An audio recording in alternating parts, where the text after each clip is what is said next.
ICR PG JRF examination की 2025 के लिए आप लोगों की डेट जो है अनाउंस हो चुका है और आईसीएआर और नेशनल टेस्टिंग एजेंसी ने 3 जुलाई 2025 को आप लोगों के लिए एग्जामिनेशंस को डेट को फिक्स कर दिया। अगर 2024 की माना जाए तो आप लोगों की बुलेटिन जो है इंफॉर्मेशन बुलेटिन 1 अप्रैल को रिलीज की गई थी और इस बार की जो है इंफॉर्मेशन बुलेटिन भी जल्द ही आप लोगों के लिए रिलीज कर दिया जाएगा। लेकिन इस इंफॉर्मेशन बुलेटिन में क्या एलिजिबिलिटी क्राइटेरिया रहेगा, कौन कौन से बच्चे इस बार आईसीआर जेआरएफ 2025 के एग्जामिनेशन से पार्टिसिपेट कर पाएंगे, क्या एज लिमिट की क्राइटेरिया है, आपकी एकेडमिक क्वालिफिकेशंस की रिक्वायरमेंट क्या होगी, क्या एग्जाम पैटर्न है और कैसे आपका आगे एडमिशन काउंसलिंग की प्रक्रिया क्या रहने वाली है। इन सारे सवालों से यदि आप परेशान हैं तो ये सारे सवालों का जवाब आपकी इस वीडियो में आज आपको मिल जाएगा। विगत 8 सालों में हजारों बच्चों को यूनिवर्सिटी एंट्रेंस एग्जामिनेशंस में गाइड करके देश के टॉप रेप्यूटेड यूनिवर्सिटीज तक पहुंचाया और इस चैनल पे हम लोग आपको यूनिवर्सिटी एंट्रेंस एग्जामिनेशंस की प्रिपरेशन,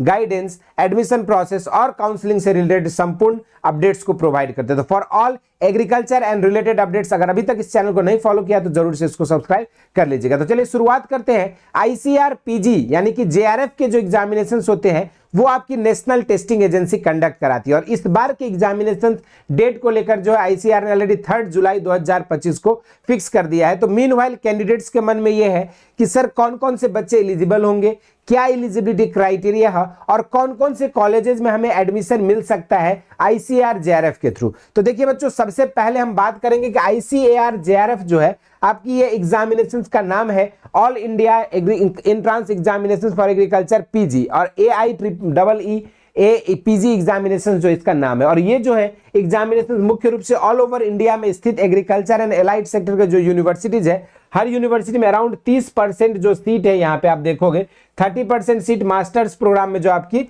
इसी के थ्रू ली जाती है और इसी के माध्यम से जो आप ऑल इंडिया पीजी एग्जामिनेशंस के थ्रू आईसीआर के एफिलिएटेड कॉलेजेस में एडमिशन मिल सकता है। हालांकि कुछ कॉलेजेस ऐसे हैं जैसे आपके आईआरआई नई दिल्ली, आईआरआई, आईवीआरआई, एनडीआरआई और आपके central institute of fisheries education and कुछ सेंट्रल एग्रीकल्चर यूनिवर्सिटी जैसे आरएलबी झांसी या डॉक्टर आरपीसीएयू पूसा, तो इन सब में जो है आपकी 100% सीटें भी आईसीएआर के थ्रू ही भरी जाती है। तो ये आपको डिपेंड करता है कि यूनिवर्सिटी वाइज कहीं पर 100% सीट आईसीआर के थ्रू भरी जा रही है जो आपका आईसीआर से एफिलिएटेड जो डीम्ड यूनिवर्सिटीज हैं, तो वहीं पर आपके बाकी जो ऑल ओवर इंडिया की जो स्टेट एग्रीकल्चर यूनिवर्सिटीज है या एग्रीकल्चर यूनिवर्सिटीज है तो उनमें जो है आपका यहाँ पे 30% सीटें जो है आपकी मास्टर्स कोटा में आईसीआर कैटेगरी से ली जाती है। उसी तरीके से पीजी के एग्जामिनेशन जो है 2024, 25, 26 के लिए कंडक्ट आपकी 3 जुलाई को होनी है। अब अगर हम यहाँ पे बात करें एलिजिबिलिटी क्राइटेरिया को लेकर तो यहाँ पे सबसे पहले एज वाली क्राइटेरिया को हम लोग देख लेते हैं। यहाँ पे जो है जो भी कैंडिडेट्स का एज, अगर हम बात करें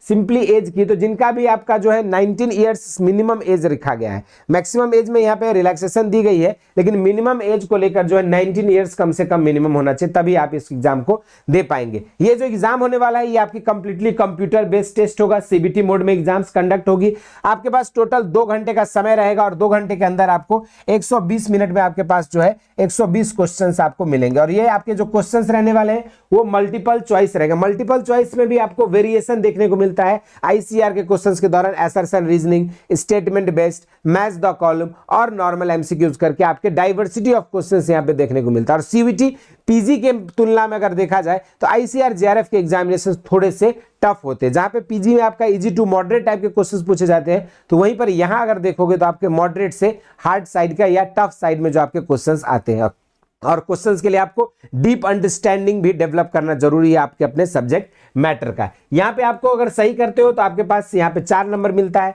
तो वहीं पर अगर आप एक क्वेश्चन गलत करते हो तो -1 की नेगेटिव मार्किंग भी होती है। और यहां पर जो क्वेश्चन आएगा वो सिर्फ और सिर्फ आपकी इंग्लिश मीडियम में आने वाला है और जो टेस्ट का सिलेबस है वो डिफरेंट सब्जेक्ट वाइज जो है आपकी सिलेबस डिफाइन किया गया। मेनली आपको कोर सब्जेक्ट, जैसे कोई बच्चा अगर एग्रोनॉमी से पढ़ रहा है तो उसको पूरी एग्रोनॉमी का कोर जानकारी होनी चाहिए और प्लस जो है जनरल एग्रीकल्चर आपको एडिशनल में आइडिया होना चाहिए। तो इन्हीं सारी चीजों को समग्र रूप से समाहित करके आपके प्रश्न बनाए जाते हैं। अगर हम बात करें नेक्स्ट यहाँ पे एलिजिबिलिटी क्राइटेरिया के लिए तो यहाँ पे आपके अलग अलग सब्जेक्ट में, जैसे जो भी सब्जेक्ट से आप यहाँ पे अप्लाई करना चाहते हो। बेसिक एलिजिबिलिटी क्राइटेरिया में जो है बीएससी ऑनर्स एग्रीकल्चर या फिर हॉर्टिकल्चर होना चाहिए। मोस्ट ऑफ द कोर्सेज में जैसे बायोकेमिस्ट्री में एग्रीकल्चर या हॉर्टिकल्चर वालों को कंसीडर किया जा रहा है। बायोमोलिकुलर बायोटेक्नोलॉजी, मॉलिक्यूलर बायोलॉजी में भी आपके एग्रीकल्चर, हॉर्टिकल्चर या बायोटेक्नोलॉजी बच्चे भी एलिजिबल हो सकते हैं। बीटेक वाले भी यहाँ पे एलिजिबल है। प्लांट फिजियोलॉजी में एग्रीकल्चर और हॉर्टिकल्चर वाले एलिजिबल है। प्लांट साइंस में देखेंगे तो आप जेनेटिक्स, प्लांट ब्रीडिंग के लिए एग्रीकल्चर, हॉर्टिकल्चर और बायोटेक्नोलॉजी और फॉरेस्ट्री एलिजिबल है।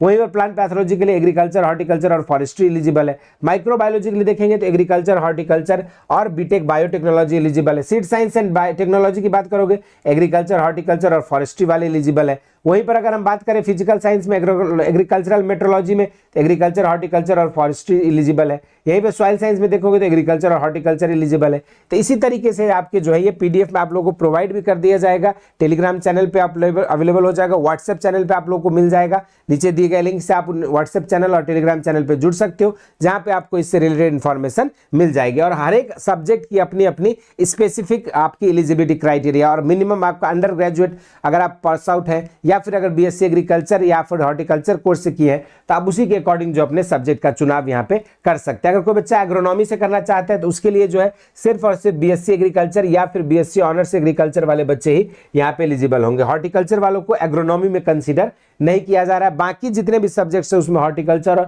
और एग्रीकल्चर दोनों ही बच्चे जो है ऑलमोस्ट एलिजिबल कंसीडर किए जा रहे हैं। तो ये तो आपको डिटेल इंफॉर्मेशन था कि कैसे इसकी एलिजिबिलिटी क्राइटेरिया। काउंसलिंग की प्रक्रिया की अगर बात की जाए तो इसकी जो काउंसलिंग होगी वो आपका पहले candidates declared eligible for registration and choice filling आप करोगे, ऑनलाइन काउंसलिंग होगी आईसीआर की, और वो जो बच्चे रजिस्ट्रेशन करेंगे या चॉइस फिलिंग करेंगे उन्हीं को काउंसलिंग की फर्दर प्रक्रिया में आपके इंक्लूड किया जाएगा। और इसी के माध्यम से आप जो है आईसीआर के वेबसाइट से ही सारी नोटिफिकेशन आपको मिलेगा। और जैसे ही आप अपनी चॉइस फिलिंग करोगे और अपने यहाँ पे रजिस्ट्रेशन करोगे उसके अकॉर्डिंग आपके रैंक के आधार पे जो आपको डिफरेंट कॉलेजेस अलॉट होगा। फिर आपकी प्रोविजनल आपको डॉक्यूमेंट वेरिफिकेशन करानी होगी, अपलोड करनी होगी। डॉक्यूमेंट वेरिफिकेशन के बाद आपकी उन पार्टिकुलर यूनिवर्सिटी की वेबसाइट से, आपकी आईसीआर की वेबसाइट से आपके जो है प्रोविजनल एडमिशन लेटर अलॉट हो जाएगा। और प्रोविजनल एडमिशन लेटर मिलने के बाद आप फी पेमेंट करते हो और उसके बाद जो है आप लोगों की यूनिवर्सिटी में फिजिकल रिपोर्टिंग करके डॉक्यूमेंट वेरिफिकेशन के बाद आपकी क्लासेस सुचारू रूप से चलने लगती है। तो ये पूरी प्रक्रिया है